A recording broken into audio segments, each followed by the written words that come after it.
स्वागत है दोस्तों हमारे यूट्यूब चैनल यूनिक इलेक्ट्रिक में। दोस्तों आज की वीडियो में हम जानेंगे कैपेसिटर बैंक क्या होता है और कैपेसिटर बैंक का यूज क्यों किया जाता है।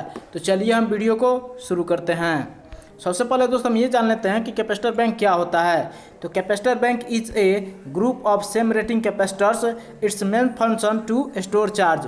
कहने का मतलब दोस्तों ये होता है कि जो कैपेसिटर बैंक होता है वह बहुत सारे सेम रेटिंग के यानी सेम वैल्यू के कैपेसिटर को ही मिला करके एक कैपेसिटर बैंक बनाया जाता है। और जो ये कैपेसिटर बैंक होता है दोस्त, इसका जो फंक्शन होता है वह कैपेसिटर की तरह ही काम करता है, यानी जिस तरह से कैपेसिटर चार्ज को स्टोर करता है उसी प्रकार से भी जो कैपेसिटर बैंक होता है वह चार्ज को स्टोर करता है।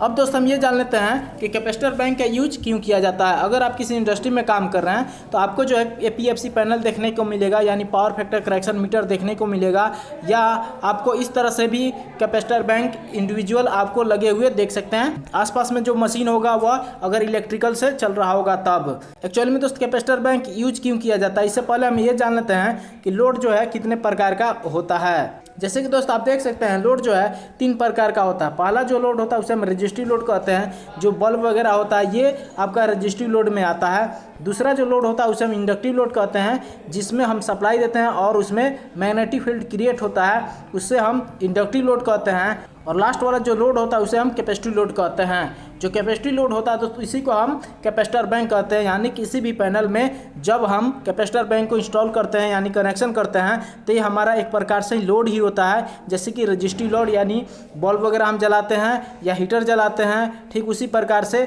अगर मोटर वगैरह हम यूज करते हैं यानी मोटर वगैरह चलाते हैं तो हमारा इंडक्टिव लोड होता है। यानी जब हम किसी भी इलेक्ट्रिकल डिवाइस में सप्लाई देते हैं अगर उससे हीट जनरेट होता है तो इसका मतलब दोस्तों वह रजिस्टिव लोड होता है। सिंपल भाषा में कहें दोस्तों, अगर किसी भी इलेक्ट्रिकल मशीन में अगर आप इलेक्ट्रिसिटी की सप्लाई करते हैं और वह हीट के फॉर्म में काम करता है यानी हीट के फॉर्म में उस एनर्जी को आप यूज करते हैं तो वह आपका रजिस्टिव लोड होगा। इंडक्टिव लोड ऐसा लोड होगा जिसमें आप किसी मशीन में इलेक्ट्रिकल सप्लाई दीजिएगा तो उसके अराउंड जो है मैग्नेटिक फील्ड क्रिएट होगा तो आपका इंडक्टिव लोड कहलाएगा।